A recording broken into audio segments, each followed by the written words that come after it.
নেতার বৈঠকে বাংলাদেশ ভারত সম্পর্কে বরফ গলা শুরু হবে মন্তব্য বিশেষজ্ঞদের। সম্পর্ক হওয়া উচিত রাষ্ট্রের সাথে রাষ্ট্রের। তফসিল ঘোষণার পরে নির্বাচনী কার্যক্রম শুরু করবে বিএনপি বললেন মির্জা আব্বাস। সংস্কার কমিশনের সব প্রস্তাবে একমত নয় দলটি। সমস্ত প্রস্তাবগুলো গ্রহণযোগ্য নয়,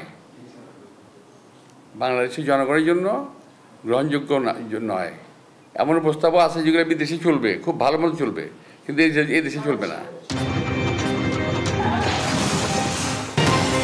প্রতিদিনই সড়ক মহাসড়কে ঝরছে তাজা প্রাণ। আইন না মানা প্রবণতা আর বেপরোয়া গতি দায়ী উদাসীন পরিবহন মালিকরাও।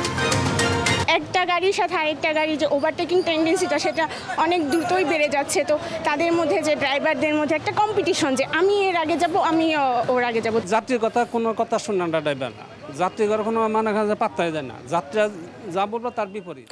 তীব্র খরায় বিপর্যস্ত হবিগঞ্জের চা বাগান। উৎপাদন কমেছে প্রায় 80%। লক্ষ্যমাত্রা পূরণ না হলে ক্ষতির মুখে পড়বে পুরো চা শিল্প। টাঙ্গাইল পৌরসভায় খোলা জায়গায় ফেলা হচ্ছে ময়লা আবর্জনা। আধুনিক বর্জ্য ব্যবস্থাপনার অভাবে দুর্ভোগে বাসিন্দারা, বাড়ছে স্বাস্থ্য ঝুঁকি। রাশিয়ার ক্ষেপণাস্ত্র হামলায় ইউক্রেনে প্রাণ গেছে 6 শিশু সহ 18 জনের, 50 জনেরও বেশি আহত। এবং রোনালদোর জোড়া গোলে সৌদি প্রো লিগে আল নাসরের জয়। জার্মান বুন্দেসলিগায় অক্সবুর্গকে 3-1 গোলে হারালো বায়ার্ন মিউনিখ।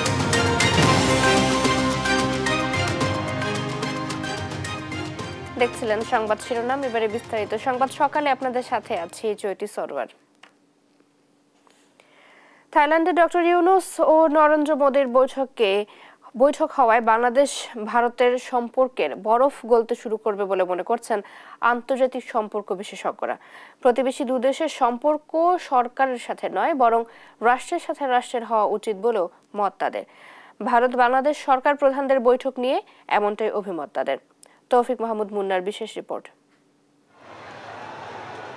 ছাত্র জনতার গণ অভ্যুত্থানের মুখে গত বছরের 5 আগস্ট পতন হয় আওয়ামী লীগের সরকারের। ভারতে আশ্রয় নেয় সাবেক প্রধানমন্ত্রী শেখ হাসিনা। ভারত শেখ হাসিনাকে আশ্রয় দেওয়া এবং ভারতে বসে উস্কানিমূলক বক্তব্য রাখায় দুই দেশের সম্পর্কে টানাপোড়েন দেখা দেয়। সম্পর্কে টানাপোড়েনের মধ্যে থাইল্যান্ডের রাজধানী ব্যাংককে শুরু হয় বিমস্টেক সম্মেলন। এই সম্মেলনকে ছাপিয়ে আলোচনায় ছিল ডক্টর মোহাম্মদ ইউনূসের সঙ্গে নরেন্দ্র মোদীর বৈঠক। শুক্রবার সম্মেলনের ফাঁকে প্রথমবারের মতো দ্বিপক্ষীয় বৈঠক করেন দুই দেশের সরকার প্রধান। ডক্টর মোহাম্মদ ইউনূস দায়িত্ব নেওয়ার পর বেশ কয়েকটি গুরুত্বপূর্ণ সফর ও বৈঠক অংশ নিলেও প্রতিবেশী দেশের প্রধানমন্ত্রী মোদীর সঙ্গে এটাই তার প্রথম বৈঠক। প্রায় 8 ঘন্টা ধরে চলে এই বৈঠক। যদিও বৃহস্পতিবার সন্ধ্যায় সম্মেলনে নৈশভোজে দুই নেতার সাক্ষাৎ ও কুশল বিনিময় হয়। দুই দেশের সরকার প্রধানের এই বৈঠককে ফলপ্রসূ হিসেবে দেখছেন সাবেক কূটনীতিকরা। তারা বলছেন এর মাধ্যমে পারস্পরিক সম্পর্ক নতুন করে জোরদার হবে। প্রফেসর ইউনূসের সঙ্গে প্রাইম মিনিস্টার নরেন্দ্র মোদী, ইন্ডিয়ার প্রাইম মিনিস্টার, এটা বাই ইটসেলফ এটা হচ্ছে একটা সাকসেস। কারণ আমরা ঠিক বুঝতে পারছিলাম না, ইন্ডিয়ার কাছ থেকে খুব রেসপন্ড পাচ্ছিলাম না। প্রফেসর ইউনূস তো অনেক আগের থেকে বলছে যে সে দেখা করছে। ইভেন আমার মনে হয় এই মিটিংয়ের মাধ্যমে অ্যাটলিস্ট যে প্রক্রিয়াটা যে আরম্ভ হলো, যে কথাবার্তাগুলো আরম্ভ হলো, that it self is positive. সেটাকেই আমি সেভাবে দেখছি। যেটা মনে হচ্ছিল, মানে দেখেন এটা কিন্তু আনস্কেজুল মিটিং। গত রাত পর্যন্ত আমরা জানতাম যে মিটিং হচ্ছে না, এজেন্ডায় ছিল না, কিন্তু হঠাৎ করে যে মিটিং হলো সেটাই তো একটা পজিটিভ জায়গা না? সরকারের সঙ্গে নয়, বরং প্রতিবেশী দুই দেশের সম্পর্ক রাষ্ট্রকেন্দ্রিক হওয়া উচিত জানিয়ে বিশেষজ্ঞরা বলেন নরেন্দ্র মোদীর সঙ্গে বৈঠকে বাংলাদেশের জন্য সাফল্য বয়ে আনবে। এত বড় একটা অভ্যুত্থান হলো, that itself is testament to the fact that এগুলো বাংলাদেশের জনগণ স্বীকার করে নেয়নি, মেনে নেয়নি। এটা তো ভারতের জন্য একটা ওয়েক আপ কল হওয়া দরকার। এবং এটা কখনোই আপনি সরকার কেন্দ্রিক সম্পর্ক করতে পারেন না, আর সবসময় এটা রাষ্ট্রকেন্দ্রিক হতে হয়। এবং আমার মনে হয় ধরেন ভারতে কি সরকার পরিবর্তন হয় না? আমরা তো সবগুলোকে মেনে নিই। ভারতেরও সেই জিনিসটা বাংলাদেশের ব্যাপারে মেনে নেওয়া দরকার। আমাদের নতুনভাবে চিন্তা করতে হবে, নতুনভাবে চিন্তা হচ্ছে যে বাংলাদেশ সরকার আসবে যাবে, কিন্তু রাষ্ট্র হচ্ছে সবচেয়ে গুরুত্ব। তো আমরা কোন সরকার চলে গেছে এটা নিয়ে কান্নাকাটি না করে, আর আমাদের নেবারদের উচিত না এটা সত্যিকার কোনো গণতান্ত্রিক দেশে অন্য দেশের কি পরিবর্তন হয়েছে এটা নিয়ে মাথা ঘামাবে না। আমরা এটাই আশা করবো, এটা আমাদের প্রত্যাশা। সীমান্ত হত্যা বন্ধ, তিস্তার পানি বণ্টন চুক্তির বাস্তবায়ন সহ দুই দেশের স্বার্থ সংশ্লিষ্ট বিষয় আলোচনার মাধ্যমে সমাধানের পথে এগিয়ে যাওয়ার বিষয়ে গুরুত্ব আরোপ করেন এই দুই আন্তর্জাতিক সম্পর্ক বিশেষজ্ঞ। তৌফিক মাহমুদ মুন্না, দেশ টিভি, ঢাকা। তফসিল ঘোষণার পরে নির্বাচনী কার্যক্রম শুরু করবে বিএনপি, এমনটা জানিয়েছেন দলটির স্থায়ী কমিটির সদস্য মির্জা আব্বাস। দেশ টিভিকে জানান, নির্বাচন সংস্কার কমিশনের বহু প্রস্তাবনার সাথে একমত নয় বিএনপি। এছাড়া সংবিধান সংস্কার কমিশনের কিছু প্রস্তাবনায় নির্বাচিত জনপ্রতিনিধির ক্ষমতা খর্ব হবে। বিস্তারিত শিউলি রায়ের রিপোর্টে। ৭১-এ স্বাধীনতা যুদ্ধ ও ২৪-এ গণ অভ্যুত্থানকে সাংবিধানিক প্রস্তাবনায় এক কাতারে রাখা সমীচীন মনে করে না বিএনপি। দায়িত্বে নেয়ার ৮ মাসেও আগামী জাতীয় নির্বাচন নিয়ে অন্তর্বর্তী সরকারের কোনো সুস্পষ্ট রোডম্যাপ না থাকায় হতাশ এই বিএনপি নেতা। মির্জা আব্বাস বলেন, সংস্কার কমিশনের বহু প্রস্তাবনার সঙ্গে একমত নয় বিএনপি। বহু ব্যাপারে যারা নির্বাচন এই সরকারি প্রস্তাবগুলো দিয়েছে, আমরা মনে করি সমস্ত প্রস্তাবগুলো গ্রহণযোগ্য নয়, বাংলাদেশের জনগণের জন্য গ্রহণযোগ্য নয়। এমন প্রস্তাবও আছে যেগুলো বিদেশে চলবে, খুব ভালো মতো চলবে, কিন্তু এই দেশে চলবে না, এমন প্রস্তাব আছে। তো সেগুলোকে আমরা নাকচ করেছি, কিছু কিছু প্রস্তাব আছে। তিনি বলেন, বিগত ১৭ বছর ধরেই জাতি সুষ্ঠু নির্বাচনের অপেক্ষায়। তফসিল ঘোষণা হলেই নির্বাচনী সকল কার্যক্রম শুরু করবে বিএনপি। আমাদের নির্বাচনের প্রস্তুতি গত ১৭ বছর যাবত চলতেছে। আমরা আওয়ামী লীগের বিরুদ্ধে যখন নাকি রাস্তায় মিছিল করি, মিটিং করি, মার খাই, গুলি খাই, অ্যারেস্ট হই, এগুলো সবই আমাদের নির্বাচনের জন্য। আমরা নির্বাচনের প্রস্তুতি নিয়েই রাস্তায় নেমেছি, অথবা রাস্তায় নেমে নির্বাচন প্রস্তুতি নিয়েছি। আমাদের যদি আগামীকাল নির্বাচন দেয়, বিএনপি নির্বাচনের জন্য প্রস্তুত আছে, কোনো অসুবিধা নেই। আমাদের অনেক প্রার্থী আছে, এগুলো বাছাই করার জন্য আমাদের বাছাই কমিটি থাকবে, পার্লামেন্টারি কমিটি হবে, সেখানে ইন্টারভিউ হবে। একটা মোটামুটি একটা দীর্ঘসূত্রিতা, দীর্ঘ প্রসেস। এটা যখন তফসিল ঘোষণা হবে তখনই শুরু হবে। আগামী ভোটে জোট নিয়ে কি ভাবছে বিএনপি, সেই প্রশ্নেও খোলামেলা উত্তর দেন মির্জা আব্বাস। রাজনীতি, নির্বাচনী জোট, এটা একটা প্রক্রিয়া, এটা একটা সংস্কার প্রক্রিয়ার মতোই, চিরায়ত প্রক্রিয়া, এটা চলমান প্রক্রিয়া। যখন প্রয়োজন হবে তখন এরকম জোট হলে হতে পারে, যদি প্রয়োজন হয় তো হবে। নির্বাচন না হওয়া পর্যন্ত দেশে গণতান্ত্রিক ভারসাম্য ফেরত আসবে না বলেও জানান মির্জা আব্বাস। এই সময় নির্বাচনকে সামনে রেখে ঈদ পরবর্তী সময়ে মাঠে সক্রিয় হওয়ার কথাও জানান তিনি। স্বাভাবিক কার্যক্রম রাজনৈতিক দলের, আমরা সেটাই করব। শিউলি রায়, দেশ টিভি, ঢাকা। মহাসড়কের উন্নতি করেও থামছে না দুর্ঘটনার মৃত্যুর মিছিল। পরিসংখ্যান বলছে, মহাসড়কে বেশিরভাগ দুর্ঘটনার কারণ দ্রুতগতির বেপরোয়া যান। বেশিরভাগ দুর্ঘটনার পেছনে চালকদের আইন না মানা প্রবণতা আর অবৈধ যানবাহনকে দায়ী করছেন বিশেষজ্ঞরা।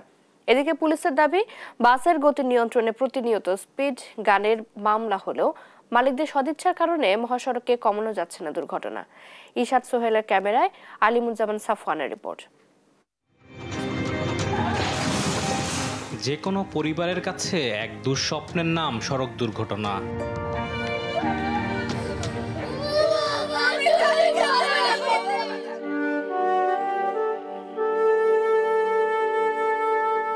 যা মুহূর্তেই কেড়ে নেয় একটি পরিবারের লালিত স্বপ্ন। বেপরোয়া গতির নেশায় মহাসড়কে বাড়ছে দুর্ঘটনা, দীর্ঘ হচ্ছে লাশের মিছিল। রাস্তা প্রশস্ত করার পাশাপাশি মহাসড়কগুলোতে উন্নতির ছোঁয়া লাগলেও নিয়ন্ত্রণ করা যায়নি বাসের গতি। যাত্রীরা বলছেন, সড়কে সিসিটিভি ক্যামেরা ও পুলিশের টহল থাকলেও তা মানেন না যান চালকরা। একটা গাড়ির সাথে আরেকটা গাড়ি যে ওভারটেকিং টেন্ডেন্সিটা, সেটা অনেক দ্রুতই বেড়ে যাচ্ছে। তো তাদের মধ্যে যে ড্রাইভারদের মধ্যে একটা কম্পিটিশন, যে আমি এর আগে যাব, আমি ওর আগে যাব। যাত্রীর কোনো কথা শুনে না ড্রাইভার না, যাত্রীর কোনো পাত্তাই দেয় না, যাত্রীরা যা বলবে তার বিপরীত। 2024 সালের পরিসংখ্যান বলছে, সারা দেশে ৩,৬৪৮টি দুর্ঘটনায় মারা গেছে ২,২৪০ জন, যার মধ্যে ৬৭৬টি দুর্ঘটনার কারণ ছিল বাসের বেপরোয়া গতি। পুলিশের তথ্য বলছে, গত ৬ মাসে স্পিড গানের মামলার সংখ্যা ৫,২৪৫টি। ফিটনেসবিহীন অবৈধ যানবাহন ও বেপরোয়া গতির কারণে প্রতিদিনই সড়কে ঝরছে প্রাণ। মৃত্যুর এই মিছিল ঠেকাতে সচেতনতার কথা বলা হলেও আইনের কতটুকু প্রয়োগ নিশ্চিত করা যাচ্ছে।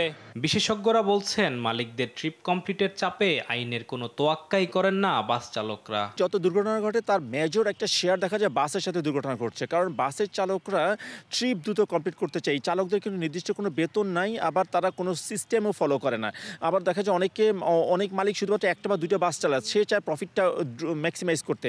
এই সিস্টেমগত কারণে দেখা যাচ্ছে আমাদের আনসেফলি তারা গাড়ি চালায় এবং দুর্ঘটনা ঘটায়। শুধু তাই না, বাসে যিনি চালাচ্ছে সেই চালকরা দেখা যাচ্ছে অনেক ক্ষেত্রে রুট চিনে না, যে শুধুমাত্র ঈদকেন্দ্রিক তারা গাড়ি চালায়, ফলে এটাও একটা বড় কারণ। এদিকে হাইওয়ে পুলিশ বলছে পর্যাপ্ত স্পিড গান বসিয়ে দ্রুতগতির যানবাহন নিয়ন্ত্রণ করা হলেও মালিকদের সদিচ্ছা ছাড়া দুর্ঘটনা কমিয়ে আনা সম্ভব নয়।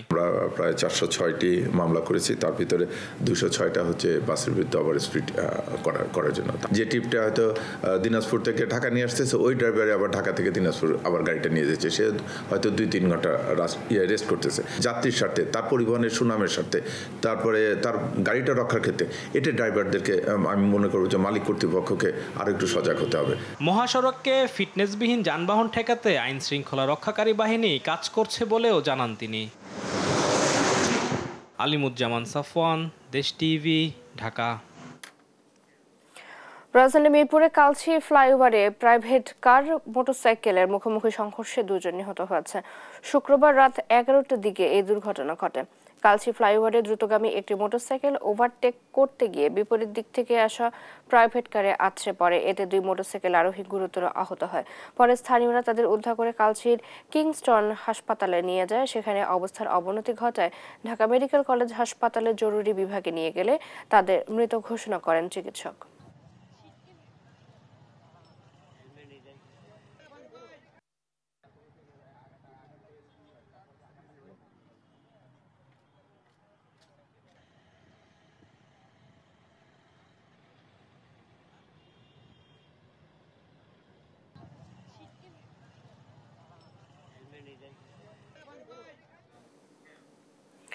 ঈদের ছুটি কাটিয়ে কর্মস্থলে ফিরতে শুরু করেছে মানুষ। ব্যস্ততা বেড়েছে সড়ক, রেল ও নৌপথে। এ বিষয়ে বিস্তারিত জানাতে রাজধানী কমলাপুর রেল স্টেশন থেকে যুক্ত হচ্ছেন সহকর্মী ফাহিম ইউসুফ এবং মুন্সিগঞ্জ থেকে যুক্ত আছেন সহকর্মী সুমিত সরকার সুমন। প্রথমে যাচ্ছি ফাহিমের কাছে। ফাহিম, কমলাপুর রেল স্টেশনের যাত্রী সমাগম কেমন দেখছেন জানাবেন। ঈদের দীর্ঘ যে ছুটি ছিল, সেই ছুটি শেষে কর্মব্যস্ত ঢাকার যে পুরাতন রূপ সেটিতে ফিরে যাচ্ছে ঢাকা শহরের যে জীবিকার তাগিদে মানুষের ঘরে ফেরা, ঢাকায় ফেরা, সে ঢাকায় ফেরার চিত্র যদি আমি এখন দেখাতে চাই রাজধানীর কমলাপুর রেলওয়ে স্টেশন থেকে। রাজধানীর কমলাপুরে সকাল থেকে ছিল যাত্রীদের এক ধরনের উপচে পড়া ভিড়। কিছুক্ষণ পর পর ভিড়ছে একের পর এক ট্রেন। তো ট্রেন যখন ভিড়ছে, ট্রেন ভিড়ার সঙ্গে সঙ্গে যাত্রীরা যখন ট্রেন থেকে নামছেন তখন একটি ভিড় লক্ষ্য করা যায়। এছাড়া সাধারণ যে চিত্র সেটি লক্ষ্য হয়। কিছুক্ষণ আগে একটি ট্রেন এসেছে নরসিংদী থেকে।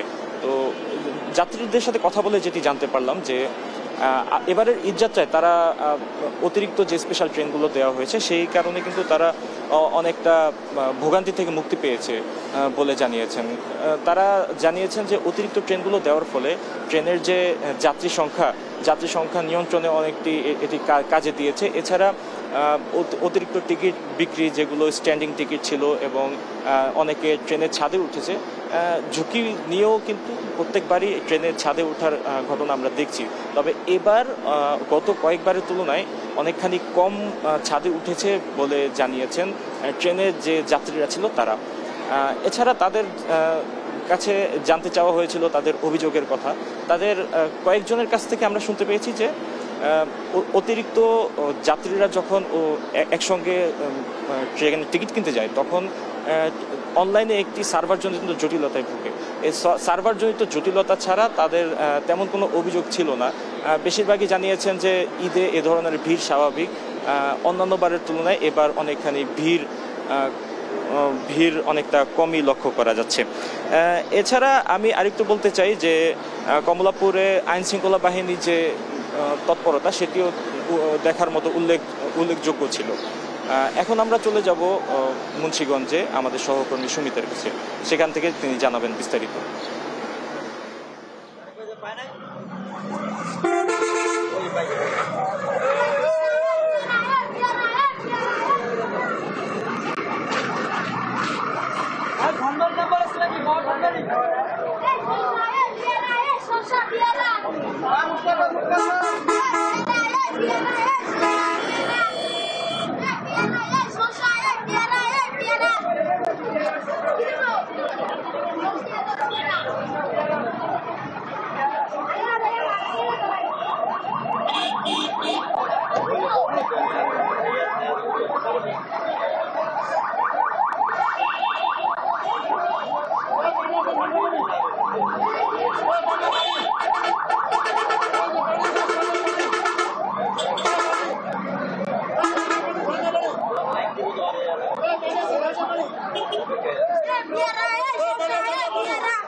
ঈদের ছুটির শেষে কর্মস্থলে ফিরতে শুরু করেছে মানুষ, সেই খবর জানছিলাম আমাদের সহকর্মীর কাছ থেকে।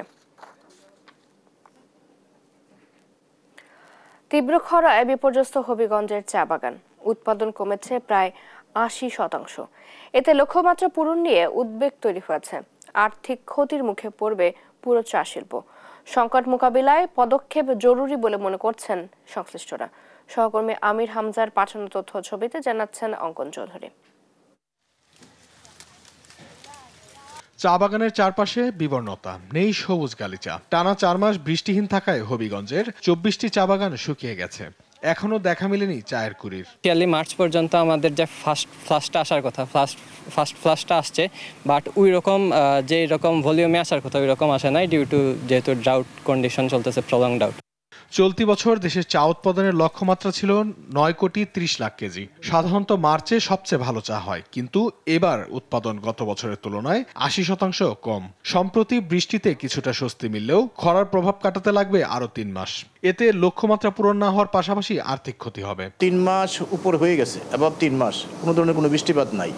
এটা চা বাগান এত প্রচন্ড খরার মধ্যে টেম্পারেচার এত হাই, এই চা বাগানকে কোনো অবস্থাতেই বাঁচায় রাখা আমাদের পক্ষে সম্ভবপর হচ্ছে না। চা শিল্প বাণিজ্য মন্ত্রণালয়ের আওতায় থাকায় সেচ কাজ খুবই ব্যয়বহুল। কৃষি মন্ত্রণালয়ের অধীনে এলে সেচ, বিদ্যুৎ, ঋণ মিলতে সুবিধা হবে। সংশ্লিষ্টরা বলছেন জলবায়ু পরিবর্তনে ভয়াবহতা আরও বাড়তে পারে। চা শিল্প বাঁচাতে এখনই প্রয়োজন সরকারি উদ্যোগের। যে কোনো একটা মন্ত্রণালয়ের কাছে দিয়ে যদি আমাদের কৃষি মন্ত্রণালয় দেয়, তাহলে হয়তো বা এটা সমস্যার সমাধান হতে পারে। অনেক অল্টারনেটিভ আছে। আপনার রিজার্ভার করতে হবে, ইরিগেশনের সুবিধা করতে হবে। আর সরকার যদি আমাদেরকে সাবসিডাইড রেটে, আমরা যদি আরবির থেকে কানেকশন নিয়ে, এখন আরবির বিল আমি দিচ্ছি ১২ টাকা করে, আর যদি কৃষিতে দিচ্ছি ৩.৫ টাকা করে, তো সেখানে আমি যদি ৩.৫ টাকা করে দিই, তাহলে আমার জন্য সুবিধা হইত। বৃষ্টি না হলে সংকট আরো বাড়বে বলে আশঙ্কা। চা উৎপাদন সচল রাখতে দ্রুত কার্যকরী পদক্ষেপ জরুরি। নিউজ ডেস্ক, দেশ টিভি। টাঙ্গাইল পৌরসভা মহাসড়কের পাশে উন্মুক্ত স্থানে ফেলা হচ্ছে ময়লা আবর্জনা। আধুনিক বর্জ্য ব্যবস্থাপনা না থাকায় দুর্ভোগে পড়েছে নগরবাসী। এতে বাড়ছে স্বাস্থ্য ঝুঁকি। সহকর্মী অভিজিৎ ঘোষের পাঠানো তথ্য ছবিতে অঙ্কন চৌধুরীর আরও একটি প্রতিবেদন। এটি টাঙ্গাইল সড়কের প্রবেশদ্বার রাবনা বাইপাসের টাঙ্গাইল ময়মনসিংহ মহাসড়কের পাশে গড়ে ওঠা ময়লার ভাগাড়। এখানে শহরের বাসাবাড়ি, কলকারখানা, ক্লিনিকের বর্জ্য ফেলা হয়। আধুনিক বর্জ্য ব্যবস্থাপনা না থাকায় দুর্ভোগে পড়েছে পৌরবাসী। বাড়ছে তাদের স্বাস্থ্য ঝুঁকি। আর বিভিন্ন রোগে আক্রান্ত হলেও জীবিকার তাগিদে ময়লার কাজ করতে হচ্ছে বলে জানান পরিচ্ছন্ন কর্মীরা। মাঝে সাঝে অসুস্থ হয় আর কি, বুঝছেন, কিন্তু এই কাজটা মনে করেন করি আর কি। প্রায় অসুস্থ হইলে আমরা অসুস্থ হই, আস্তে আস্তে অভ্যাস হয়ে গেছে, এই কারণে গন্ধ আর লাগে না। রোগ তো আবার পরিবর্তন, রোগ হবো কিনা ওটা তো সঠিক বলতে পারি না। শহরের প্রবেশমুখে ময়লা আবর্জনা সহ ক্ষতিকর বর্জ্য ফেলার কারণে স্বাস্থ্য ঝুঁকি বাড়ছে বলে জানান পরিবেশবিদরা। বিভিন্ন ধরনের বর্জ্য থাকে, যেগুলো মারাত্মক ক্ষতিকর, যেগুলো মেডিকেল ওয়েস্ট হতে পারে, যেগুলো কলকারখানার হতে পারে, যেগুলো গৃহস্থালীর হতে পারে। সব মিশ্রিত অবস্থায় ফেলার কারণে সেখান থেকে মাটি দূষিত হচ্ছে, পানি দূষিত হচ্ছে এবং বায়ু দূষিত হচ্ছে। পথচারীরা যখন এই পথ দিয়ে আসা যাওয়া করে, তারা মারাত্মক স্বাস্থ্য ঝুঁকির সম্মুখীন থাকে। আধুনিক বর্জ্য ব্যবস্থাপনার জন্য প্রকল্পের অনুমোদন হয়েছে এবং এই প্রকল্প থেকে সার ও বিদ্যুৎ উৎপাদনের কথা জানান পৌর প্রশাসক। আমরা ইনক্লুসিভ একটা স্যানিটেশন প্রজেক্ট নিয়েছি, যার মাধ্যমে পৌরসভার সলিড ওয়েস্ট এবং অর্গানিক ওয়েস্ট দুইটাই আমরা প্রক্রিয়াজাত করে বিদ্যুৎ এবং সার উৎপাদন করব। এই প্রজেক্টের কাজ প্রজেক্টটা পাশ হয়ে গিয়েছে। আমরা শীঘ্রই হয়তো এ বছরের মধ্যে আমাদের কাজ শুরু হবে। ১৩৫ বছর পুরনো এই পৌরসভায় প্রায় ২ লাখ মানুষের বসবাস। প্রতিদিন ৫০ থেকে ৬০ টন বর্জ্য ফেললেও আধুনিক বর্জ্য ব্যবস্থাপনা কবে গড়ে উঠবে তা নিশ্চিত করেনি পৌর কর্তৃপক্ষ। নিউজ ডেস্ক, দেশ টিভি। দেশের অন্যতম বড় চালের মোকাম নওগাঁয় সপ্তাহের ব্যবধানে পাইকারিতে সরু চালের দাম বেড়েছে কেজি প্রতি ৩ থেকে ৪ টাকা পর্যন্ত, যার প্রভাব পড়েছে খুচরা বাজারেও। ব্যবসায়ীরা বলছেন ধান সরবরাহ কমায় বেড়েছে চালের দাম। কাজী কামাল হোসেনের তথ্য ছবিতে জানাচ্ছেন আব্দুল আল মারুফ। দেশের বৃহত্তম চালের মোকাম নওগাঁয় বেড়েছে সরু চালের দাম। 2 সপ্তাহে খুচরা ও পাইকারি বাজারে কেজি প্রতি দাম বেড়েছে 3 থেকে 5 টাকা পর্যন্ত। কাটারি ভোগ ও জিরাশাইল চাল বিক্রি হচ্ছে 80 থেকে 85 টাকা, আর মোটা স্বর্ণা চাল বিক্রি হচ্ছে 55 থেকে 56 টাকা কেজিতে। চালের ঊর্ধ্বমুখী দামে ক্ষুব্ধ ক্রেতারা। বৃদ্ধ মানুষ চিকন চালের ভাতটা ভালোবাসে বা খায়, কিন্তু চিকন চালের দামটা যে 5 টাকা কেজিকে বেড়ে গেল, আমাকে গরিবের পক্ষে কিনা তো অসম্ভব। কামাই হচ্ছে 500, আপনার চাল কিনতেই শেষ। একজনের পরিবারত মনে করেন যে চাল লাগবে 5 কেজি, তাহলে মনে করেন যে ওটি তো মনে করেন 400 টাকা চলে যাচ্ছে। বাজারে টাকা গুনতি করে নিয়ে আসে, টাকা বাজেট ফেল হয়ে যায়, বাজার করতে খুব কষ্ট হয়। ব্যবসায়ীরা বলছেন সরবরাহ না থাকায় বাড়তি দাম, যার প্রভাব পড়ছে খুচরা বাজারেও। সিজনের শেষ সময় জিরা এবং কাটারি ধান এর একেবারে অমিল হয়েছে। এই কারণে হচ্ছে এই একটি ভ্যারাইটির মূল্য বৃদ্ধি পেয়েছে। তবে আমরা আশা করছি আগামী 1.5 মাস পর নতুন ধান আসলে আবার পূর্বের জায়গাতে এই জিরা এবং কাঠের মূল্য ফিরে যাবে বলে আমি বিশ্বাস করি। ভোক্তাদের দাবি শিগগিরই বাজার মনিটরিংয়ে জোর দেওয়ার। নিউজ ডেস্ক, দেশ টিভি। এই বিষয়ে আরো জানাতে নওগাঁ থেকে যুক্ত হচ্ছেন সহকর্মী কামাল হোসেন। কামাল, হঠাৎ দাম বৃদ্ধির প্রতিক্রিয়া কি বলছেন ক্রেতা বিক্রেতারা, জানাবেন। চৈতি, দেশের অন্যতম চালের মোকাম নওগাঁয় গত 15 দিনের ব্যবধানে সরু চালের দাম বেশ কিছুটা বৃদ্ধি পেয়েছে। মোটা চালের দাম অপরিবর্তিত থাকলেও হঠাৎ করে সরু চালের দাম বৃদ্ধি পাওয়ায় অনেকটা বেকায়দায় পড়েছে নিম্ন এবং মধ্যবিত্ত আয়ের মানুষরা।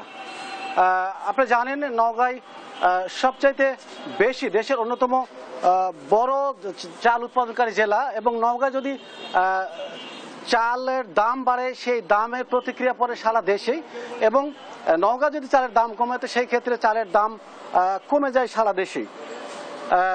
এই সময়টা মূলত আসলে জিরা এবং কাটারি ধান বাজারে না থাকার কারণে মূলত চালের দাম বেড়েছে। আমি যদি আপনাকে আজকের মোকামের দামের কথা বলি, জিরা আজকে বিক্রি হচ্ছে 4000 থেকে 4100 টাকা প্রতি 50 কেজি বস্তা। কাটারি বিক্রি হচ্ছে 4000 থেকে 4050 টাকা বস্তা।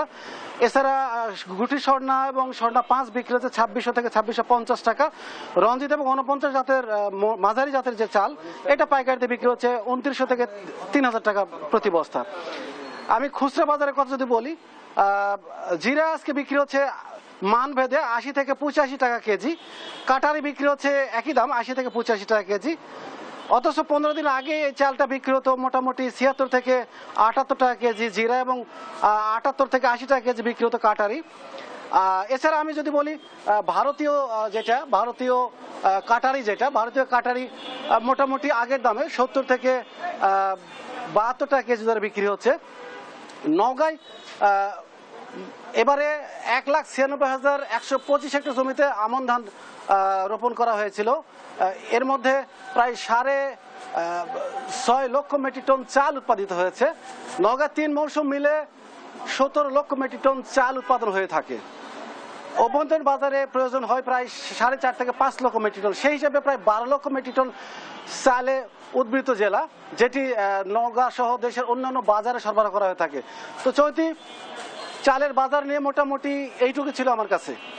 কামাল, ধন্যবাদ আপনাকে। নওগাঁ থেকে চালের বাজারের খবর জানাচ্ছিলেন সহকর্মী কামাল হোসেন।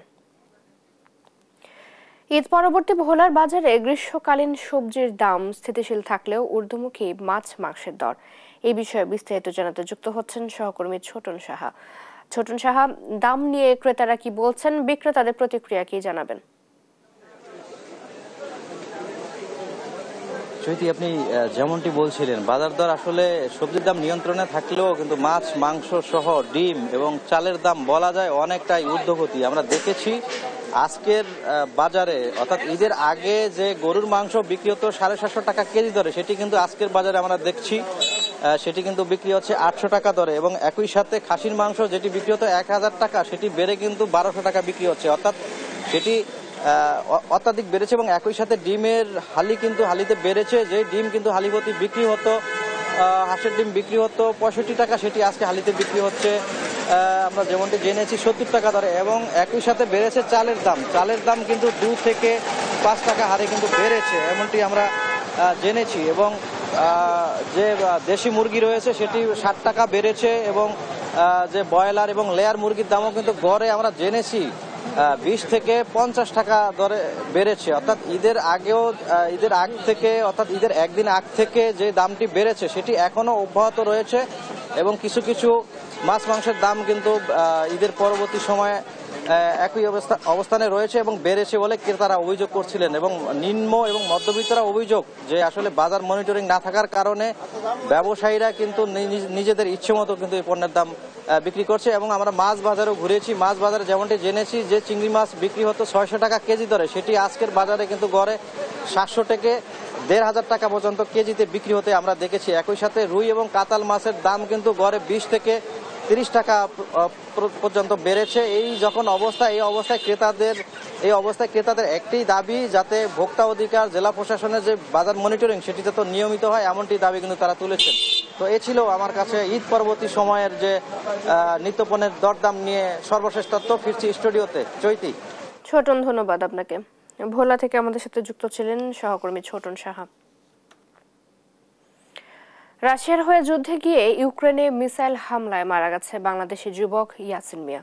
তার মৃত্যু খবরে ময়মনসিংহে পরিবার সহ এলাকায় নেমে এসেছে শোকের ছায়া।